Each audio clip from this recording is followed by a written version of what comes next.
Good morning, everyone. Beautiful morning to all of you. The best educational environment are those which are fair to both male and female. That means there should not be any gender discrimination. With this very thought, we are going to take a look over our today's presentation, and the topic is understanding gender and their relationship, which is very vital and very important topic in any of the school. So, to put a light on this very topic, today we have with us very intelligent, very efficient, and we must say the very our idol teacher, Mrs. Divya Sinha, who is going to take us down with this topic and elaborate it that how we teachers can present ourselves in the classroom, taking a biased role and doing justice with both our genders, which is girl and boy. So, with this very thought, I would like to welcome our resource person, Mrs. Divya Sinha. Please welcome her with a big round of applause. Thank you, ma'am. Good morning, principal ma'am and my dear colleagues. My name is Divya Sinha. जैसा कि ma'am ने कहा, ठीक है. तो आज हमारा topic है अंडरस्टैंडिंग जेंडर. कैसे हम क्लासरूम में बॉयज एंड गर्ल्स को डिफ्रेंशिएट ना करें, ठीक है. जेंडर इसी के बारे में हम आप लोगों को समझाएंगे, बताएंगे, ठीक है. सबसे पहले करते हैं हम अंडरस्टैंडिंग जेंडर. जेंडर क्या है? What is gender? जेंडर एक सोशली कंस्ट्रक्टेड है, ठीक है, जो समाज के द्वारा बनाया गया है, जो समाज ने बताया है कि ये बॉयज है, ये गर्ल्स है. बॉयज को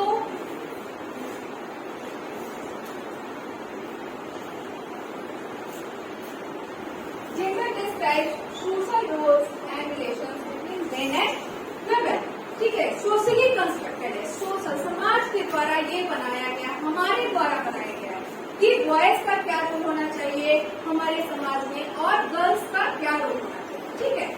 बॉयज जो है वो शर्ट पैंट पहनेंगे और गर्ल्स जो है वो सलवार कमीज पहनेंगी. ये हमारे समाज के द्वारा बनाया गया है, कहीं और से नहीं आया, ठीक है. Gender refers to all aspects like economic, political and social, ठीक है. इकोनॉमिकल कैसे कर सकते हैं? आज अब ये धारणा धीरे धीरे क्या हो रही है, बदल रही है. लेकिन पहले क्या था, हमारे समाज में जो भी फैमिली के डिसीजन होते थे वो मेल लेते थे, ठीक है, लेकिन फीमेल नहीं लेते. अब क्या धीरे धीरे वो चेंज हो रहा है, लेकिन अभी भी ये चीज पूरी तरह चेंज नहीं हुआ जो हमें चेंज करना है, ठीक है. ये केवल इसी में नहीं, हमारे क्लासरूम में, हमारे स्कूल्स में, अगर हम क्लासरूम में चेंज करेंगे तो हमारे क्लासरूम में बहुत सारे बच्चे आते हैं, बहुत सारे कम्युनिटी के बच्चे आते हैं, ठीक है. तो उससे क्या होगा कि कम्युनिटी के बच्चे अपने पेरेंट्स को जाकर बताएंगे, पेरेंट्स से पूरे डिस्ट्रिक्ट में, वैसे पूरे हमारे देश में क्या होगा, ये चेंजेस आएंगे जेंडर के प्रति, ठीक है. Gender assigns women and main positions within the family, community and the nation. जैसा मैंने आपको बताया कि जो क्लास में बच्चे पढ़ने आते हैं हमारे स्कूल में, वो पेरेंट्स को बताएंगे, पेरेंट्स से बहुत सारे हमारे नेशंस में ये चीज फैलेगी, तो हमारा देश क्या है, आगे बढ़ेगा, ठीक है. What is sex? अब जानिए सेक्स क्या है. सेक्स जो है वो एक बायोलॉजिकल टर्म्स है. ये साइंस टीचर बहुत अच्छी तरह से समझ सकते हैं कि सेक्स और जेंडर बहुत ज्यादा डिफरेंट नहीं है. सेक्स जो है वो बायोलॉजिकल टर्म्स है, जो क्या होता है, जन्म से थोड़ा बहुत चेंज होता है, थोड़ा सा हार्मोनल चेंज होता है. लेकिन जेंडर क्या है, वो समाज के द्वारा चेंजेस ला दिए गए. लेकिन दोनों में क्या है, दोनों का मीनिंग सेम होता है. जेंडर का मीनिंग भी लिंक होता है और सेक्स का मीनिंग भी लिंक ही होता है, लेकिन चेंज नहीं है. Next. Ostracized from across society just because of prominent anxiety.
Sex and gender. ठीक है, दोनों में क्या अंतर है ये अब हमको जानना है।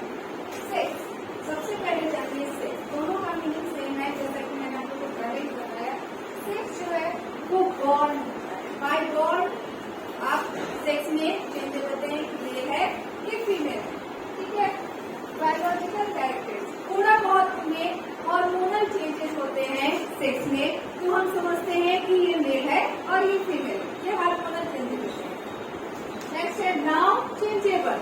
अब क्या है, हमारा साइंस जो हमारे देश में जो विज्ञान है वो बहुत आगे बढ़ता जा रहा है। ठीक है, लेकिन फिर उसको क्या कर सकते हैं, अब हम लोग सेक्स को चेंज भी कर सकते हैं। अभी बहुत ज्यादा आगे नहीं हुआ है, बहुत इसमें चेंजेस नहीं हो रहे हैं, लेकिन हम कर सकते हैं, हमारा साइंस इतना आगे बढ़ चुका है। ठीक है, नाउ जेंडर। जेंडर जो है सोशली कंस्ट्रक्टेड है, एक समाज के द्वारा बनाया गया है, जिससे क्या होता है हमारे गर्ल्स में विमेन के प्रोग्रेस को हैम्पर करता है, बाधा डालता है। अगर हम लोग उसको रोकते हैं आगे बढ़ने से, कहीं कहीं क्या होता है कि फैमिलीज में कि लोग नहीं आगे बढ़ने देते, नहीं ये लड़की है इसको हम आगे नहीं पढ़ने देंगे, तो उनके प्रोग्रेस में क्या होता है, हैम्पर होता है। तो ये जो जेंडर है वो सोशली कंस्ट्रक्टेड होता है। कल्चरली डिफरेंट, कल्चरली डिफरेंट भी होता है। कैसे होता है कि आप हमारे देश में बहुत से ऐसे गांव है, बहुत से ऐसे छोटे छोटे जगह है, विलेजेस है, हम लोग बहुत ज्यादा उनके बारे में नहीं जानते, लेकिन बहुत सारी जगह जाइएगा आपको देखिएगा कि गर्ल्स को, विमेन को पल्ला करना पड़ता है। ठीक है, तो वहाँ पे भी कल्चरली लोग में डिफ्रेंशिएट करते हैं कि मेल जो है वो खुलेआम सड़कों पर घूम सकते हैं, लेकिन लड़कियां नहीं घूम सकती हैं, उन लोगों में डिफ्रेंशिएट करते हैं। Dynamic and modifiable. ठीक है, अब इसको धीरे धीरे हमारा देश में ये सब चीजें चेंज हो रही है, लेकिन अभी भी बहुत ज्यादा चेंज नहीं आया है, अभी भी बहुत ज्यादा हमें चेंज लाने की जरूरत है, इसीलिए ये टॉपिक हमने चुना है। नेक्स्ट है टर्म्स रिलेटेड जेंडर। बहुत सारे ऐसे टर्म्स हैं जो जेंडर को डिफाइन करते हैं, कैसे हम उसमें चेंजेस ला सकते हैं। Gender equality, gender equity, gender discrimination, gender gap, gender roles and gender stereotype. These are the terms related gender. एक एक करके अब हम जानेंगे कि जेंडर इक्वालिटी क्या है, जेंडर इक्विटी क्या है, जेंडर रोल्स क्या है, जेंडर स्टीरियोटाइप क्या है। एक एक करके सबको हम लोग समझेंगे और अपने स्कूल में, अपने आसपास के कम्युनिटी में इस चीज को चेंज लाने की हम कोशिश करेंगे। ठीक है, नेक्स्ट जेंडर इक्वालिटी। देखिए, जहाँ पिक्चर में ये चीज दिखाया गया है कि इक्वालिटी क्या है, इक्वालिटी मीनिंग होता है बराबर। यहाँ पे हम लोग देख रहे हैं कि एक तरफ गर्ल है, एक तरफ बॉय है, मेन है और वुमेन है, और एक तराजू दिया हुआ, और तराजू में दोनों क्या है, बराबर दिखाया गया है। क्या हमारे समाज में अभी भी क्या गर्ल्स और बॉयज को बराबर देखते हैं? नहीं देखते हैं। ठीक है, लेकिन हमको अब चेंज लाना है। अगर हम एक एक करके, एक व्यक्ति अगर चेंज लाने की कोशिश करेगा तो पूरा नेशन चेंज हो सकता है। इसको हम लोग क्यों ना हम लोग अपने स्कूल से इस चीज को शुरू करें। ठीक है, तो देखिए बराबर दिखाया गया है। Gender equality is also known as sexual equality और equality of the sexes is the state of equal ease of access to resource and opportunities regardless of gender, including economic participation and decision making, and the state of valuing different behaviors and needs equally.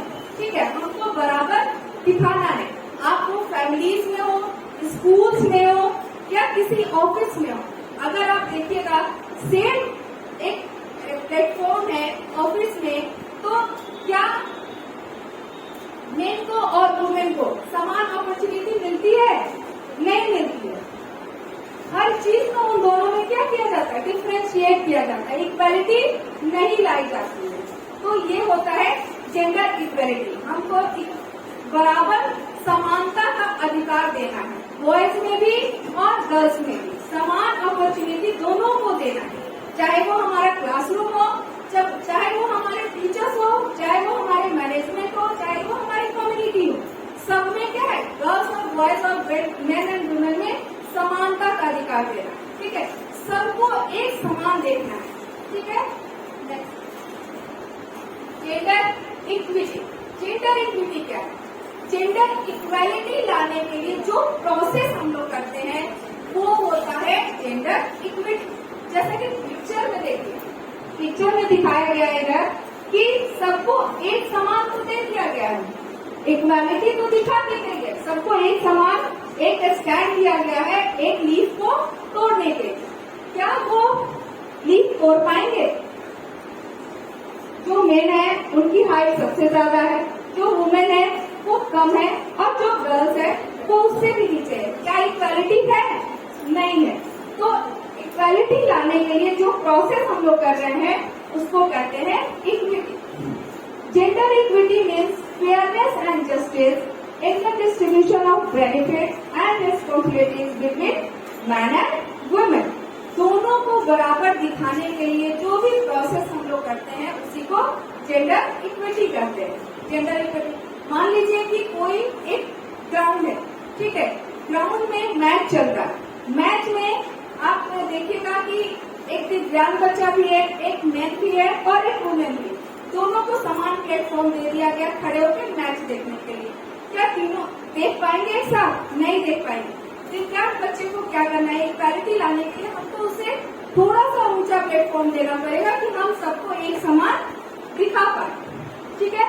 Next, अगर हम देखिए, हम अपने school से एक example आप लोगों को बताते हैं कि हमारे स्कूल में कोई भी एक्टिविटी होती है तो हम लोग क्या करते हैं, कोई भी हो, आर्ट्स हो, स्पोर्ट्स हो, किसी भी एक्टिविटी के लिए एक क्लास चुनते हैं। 1 to 4 तक कितने बच्चे ये एक्टिविटी करेंगे? 5 to 8 क्लास के बच्चे। क्या 5 क्लास के बच्चे और 8 क्लास के बच्चे को एक समान देख सकते हैं? नहीं देख सकते। एक समान क्या एज डिफरेंस है ना उनमें, तो उनको नहीं देख सकते। तो उनको इक्वालिटी लाने के लिए हमको थोड़ा उनके साथ क्या करना पड़ेगा? थोड़ा हमको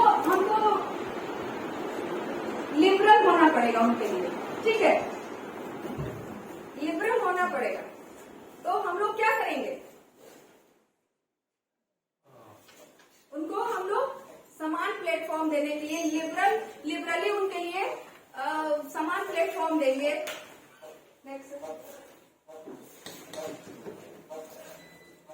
Today we are talking about equity and equality. But you might be wondering, wait, aren't these the same thing? They look the same, they sound similar, so are they the same?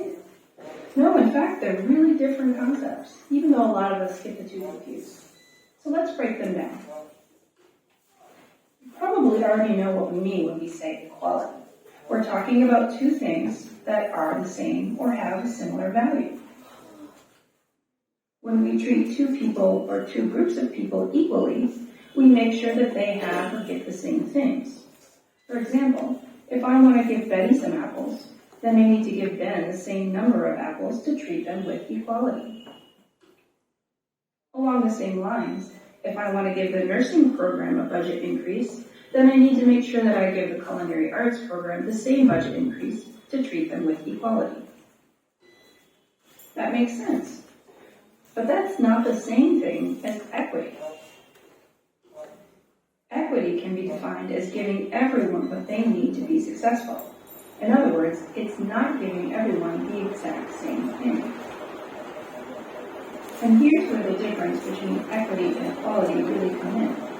Because it's important to remember that if we give everyone the exact same thing, expecting that we'll make people equal, it assumes that everyone started out in the same place. So here's an example. In this instance, we give everyone the exact same box. We treat them with equality so that they can see over the fence. Well, that's great for the person on the left because they were already taller. But it's not so great for the person on the right who still can't see over the fence. From an equity perspective, we wouldn't want everyone to have the same size box because everyone isn't the same height to start out with. With an equity mindset, we would give everyone what they need to raise them up to the same level. Here's another example. With equality in mind, we can treat everyone the same and give them all the same right. But that doesn't really help the person on the left who can't ride that kind of bike, or the person in the middle that is too small for that bike. So when we think about this situation with equity in mind, equity tells us that we need to give everybody a different kind of bike so they can all enjoy it. As you might guess, this is where the concept of fairness is tricky for some folks. We often think that being fair means that everybody gets the same thing, and that's what we were taught when we were growing up.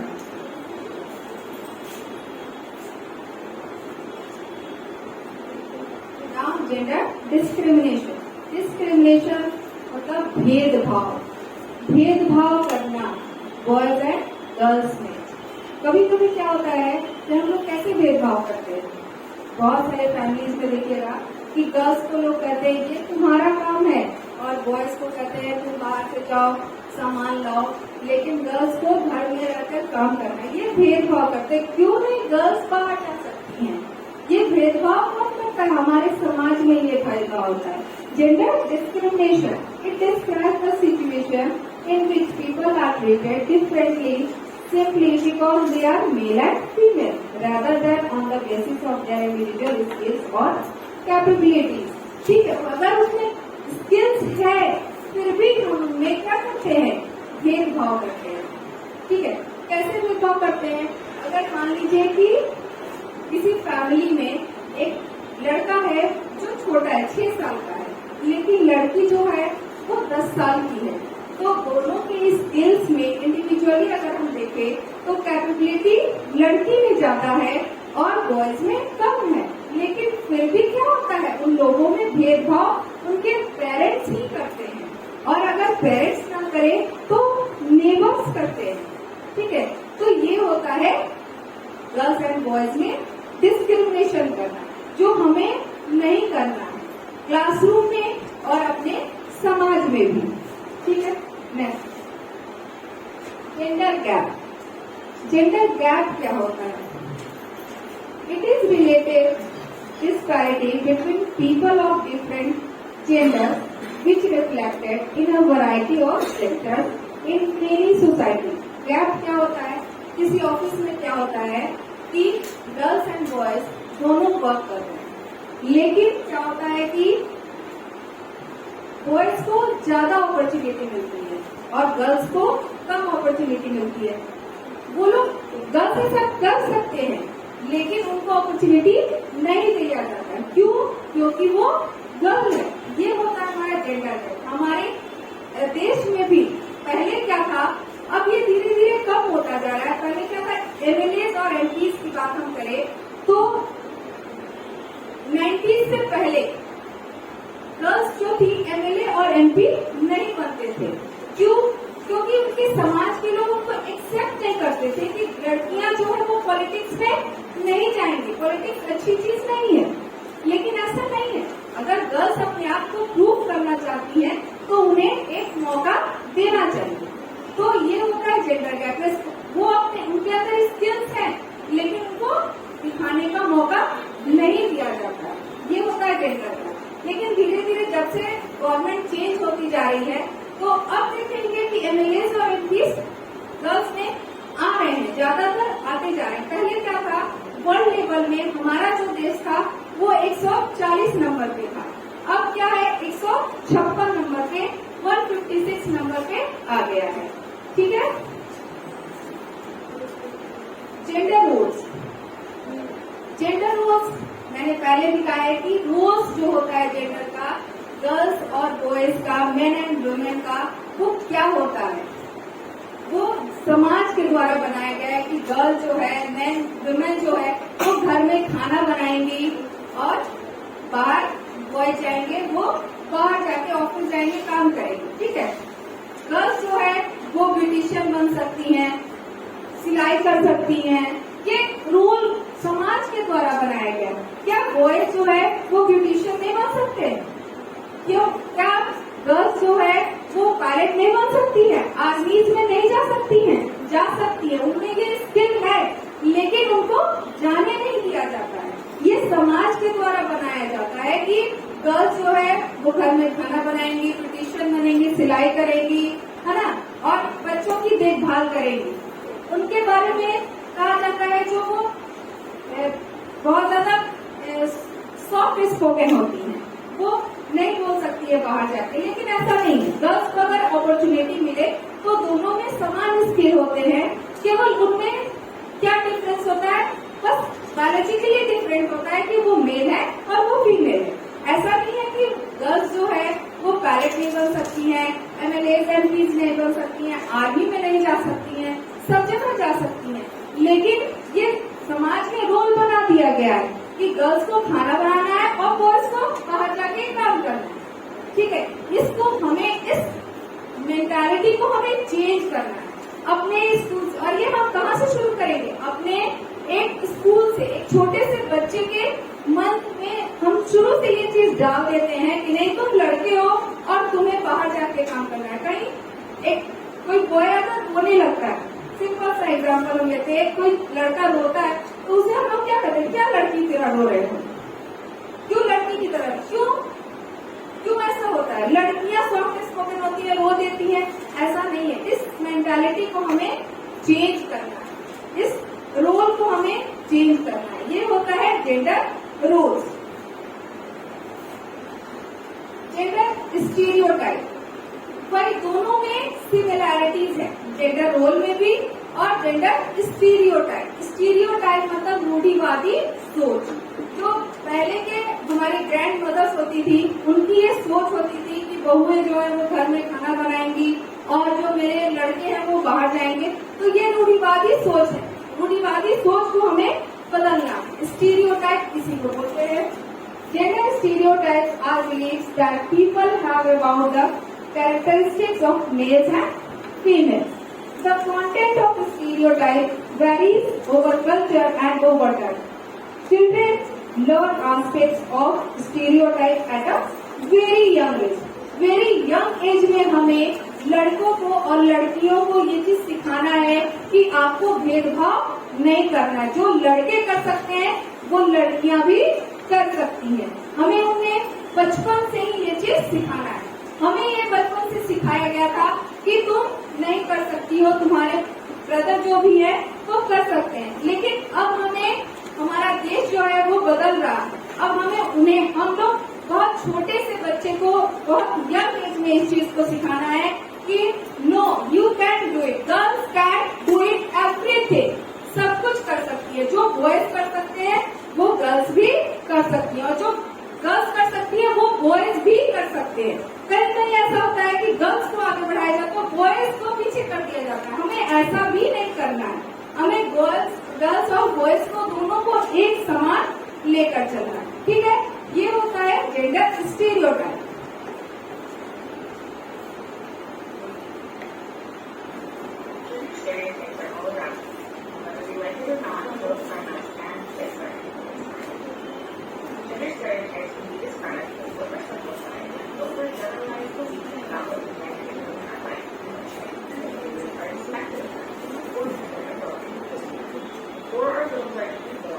These stereotypes are there in the form of gifts we receive when we announce our birthday.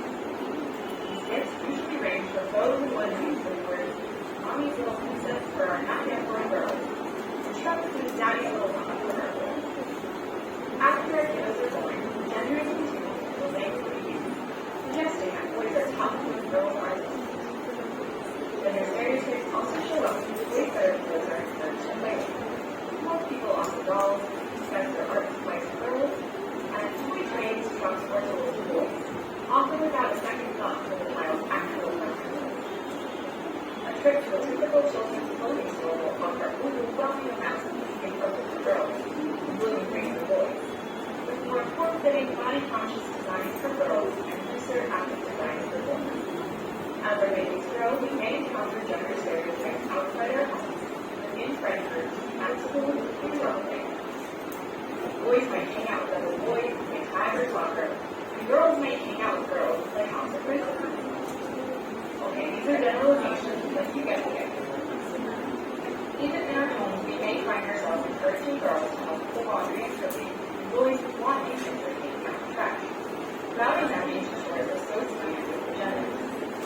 We might discourage boys from crying and encourage girls to dance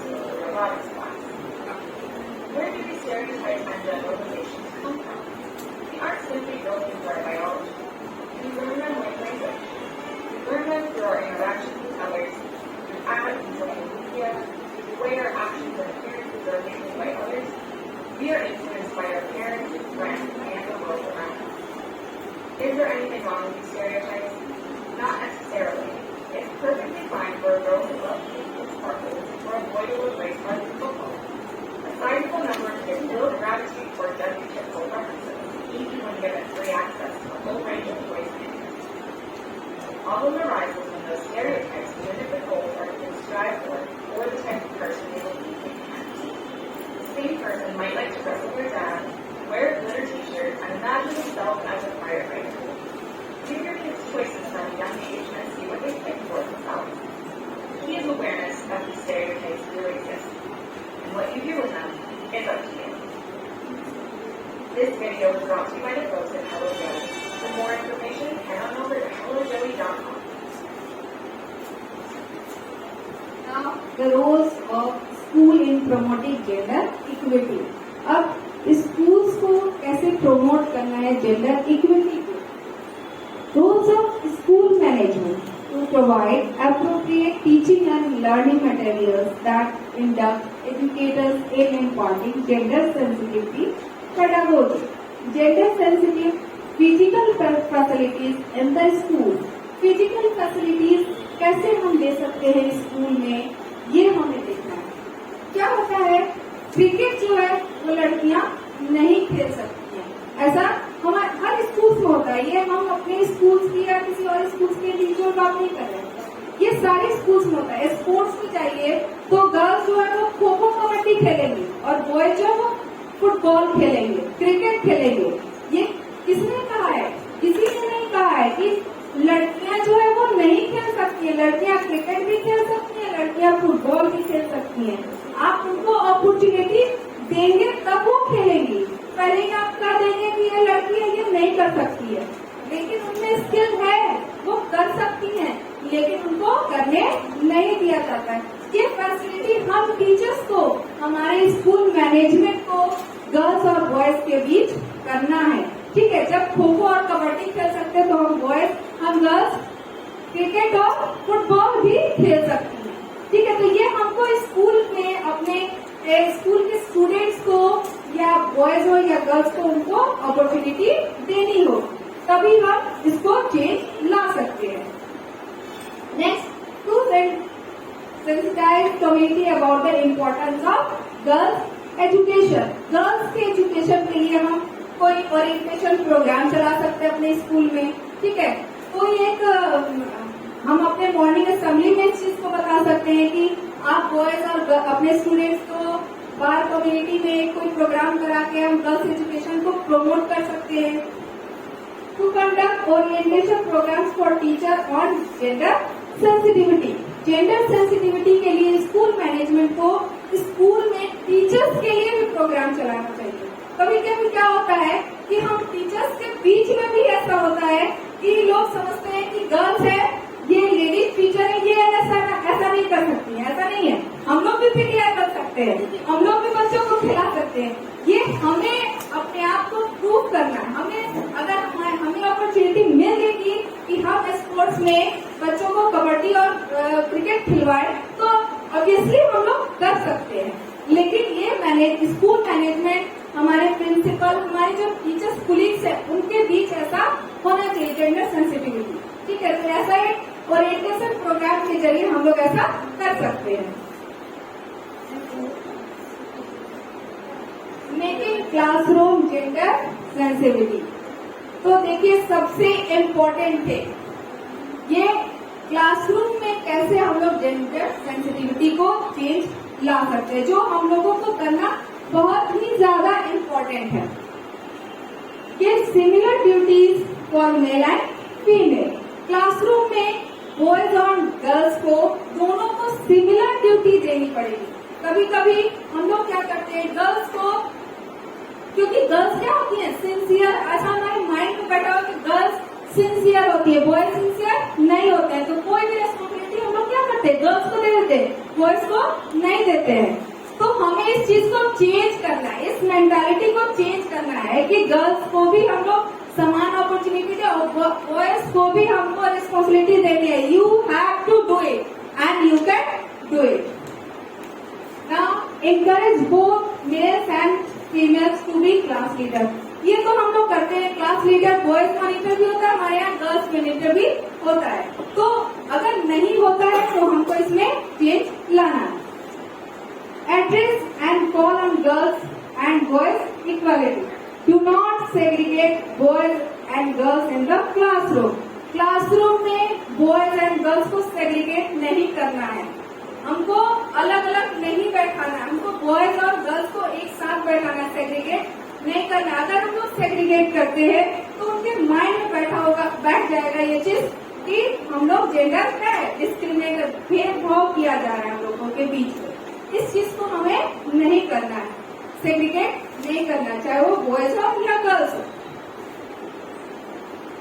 making mixed groups for group activities and games. हम लोग क्या करते हैं, कभी rangoli competition हो तो केवल girls ही रंगोली करेंगे, बॉयज नहीं करेंगे. इस चीज को हमें चेंज करना है. हमें कोई भी कंपटीशन हो या वो कोई भी एक्टिविटी हो, गेम्स हो, बॉयज एंड गर्ल्स को एक ग्रुप एक्टिविटी अगर हम कर रहे हैं तो दोनों को एक ग्रुप में जितने बॉयज हैं उतने गर्ल्स को एक साथ लेकर एक्टिविटी हमें करना है. चाहे वो एक्टिविटी कोई आर्ट्स में हो, रंगोली हो, कोई गेम हो, खो खो हो, कबड्डी हो, दोनों को साथ में लेकर चलना. तभी हम जेंडर सेंसिटिविटी को अपने स्कूल में, अपने क्लासरूम में चेंज करेंगे. Ensure equal opportunity to go the chalkboard during a lesson.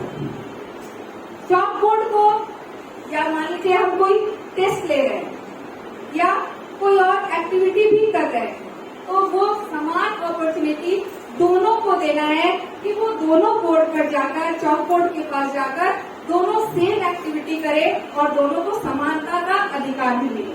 ठीक है. Now activity. Some questions I am giving. You have to say the answer.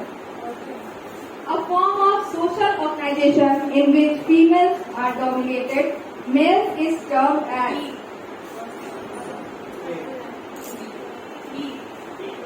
B. Patriarchy. ठीक है. Now gender and sex are same, are completely different, overlap. We are completely different. Men and women dress differently because of social reasons, biological reasons, personal reasons. A. Social reasons. उनमें social reason ऐसा कहीं नहीं कहा गया है कि boys जो है वो शर्ट पैंट पहनेंगे और गर्ल्स जो है वो साड़ी पहनेंगे, ऐसा कहीं नहीं कहा गया. तो ये सोशली है, समाज के द्वारा बनाया गया है. ठीक है. Most of the time, gender inequality affects men, women in poor countries, women and girls. Most of the time, gender inequality affects men, women in poor countries, women and girls. C. Women and girls. There are more men than women at senior positions at workplace because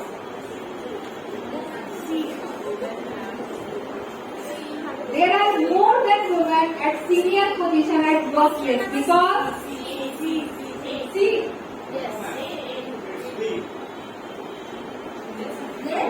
C. Women are less qualified.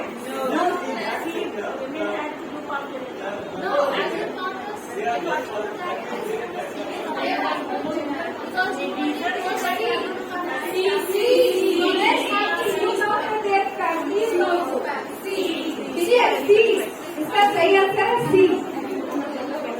All jobs can be done by women. Disagree? Partially agree? Totally agree? Okay, the partially agree, partially agree. Laborious work can't be done by women. Labor work, no. Why? Now, in the case of business,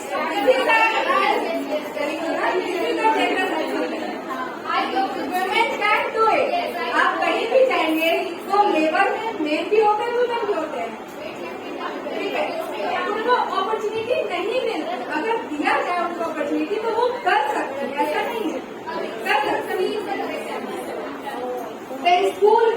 their work treats all the teachers equally.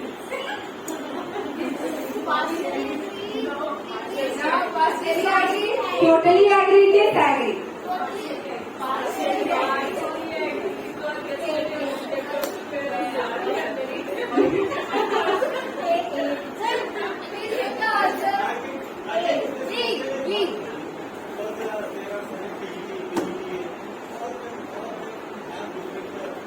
No, this is not a matter.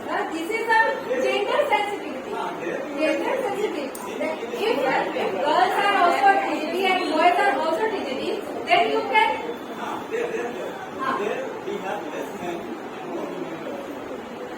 So, what is your answer, please?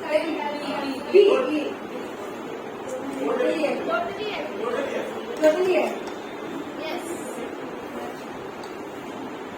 Now CBSE and gender relationship. CBSE भी हम लोग को ये बताता है कि आप school में क्लासरूम में बॉयज एंड गर्ल्स के बीच डिफरेंशिएट नहीं कीजिए. As per the guidelines given in the secondary school curriculum 2021 and 22 handbook, the lesson plans, unit plans must have infusion of gender sensitivity. The CBSE handbook for teacher explains in detail about the responsibilities of a teacher towards gender sensitivity. CBSE भी हमें teachers को orientation programme चलाता है. हमें उसे attend करके अपने classroom में इसको अप्लाई करना चाहिए कि जिसे जेंडर सेंसिटिविटी न आए. NEP 2020 and gender sensitivity. Under curricular integration of essential subjects, school skills and capacities, gender sensitivity is mentioned. Students will be taught at a young age the importance of gender sensitivity. NEP 2020 में भी ये बताया गया है कि हमें very young age school students को, बच्चों को ये चीज सिखाना है कि उनके अंदर जेंडर सेंसिटिविटी आए. वो लोग बॉयज और गर्ल्स में डिस्क्रिमिनेट नहीं करें. Legal redressal mechanism, constitutional provisions. Constitution भी ये चीज सिखाता है कि जेंडर में डिस्क्रिमिनेशन नहीं करना है. Article number 40, equality before law and equal protection of laws. It is available to every person, including children. Article 21 mandates free and compulsory education for all the children in the age group of 6 to 14 years. संविधान में, हमारे constitution में भी ये कहा गया है कि जो बच्चे, जो गर्ल्स एंड बॉय चाइल्ड जो है 6 to 14 इयर्स के, उनमें कोई डिस्क्रिमिनेशन नहीं करना है. दोनों को फ्री एजुकेशन देना है. कॉन्स्टिट्यूशन में ये नहीं कहा गया है कि बॉयज को फ्री एजुकेशन देना है, गर्ल्स को नहीं देना है, या गर्ल्स को फ्री एजुकेशन देना है, बॉयज को नहीं देना है. दोनों को हमको समान अधिकार देना है. दोनों को फ्री एजुकेशन देना है 6 to 14 इयर्स तक. Article 23 puts total ban on forced labor and is punishable under the Act. जब 14 ईयर से छोटे बच्चे जो हैं, वो गर्ल्स हो या बॉयज हो, उनको लेबर का वर्क नहीं देना है. माइंस में, तो मेनली माइंस में. Article 24 prohibits employment of children in hazardous factories below the age of 14 years. जैसा मैंने आपको कहा, फैक्ट्रीज में, माइंस में बिलो 14 इयर्स के बच्चों को वर्क नहीं करवाना है, चाहे वो गर्ल्स हो या बॉयज हो. हमें उनमें डिस्क्रिमिनेशन नहीं करना, भेदभाव नहीं करना है. Thank you. I hope I can justify my topic. Thank you to all.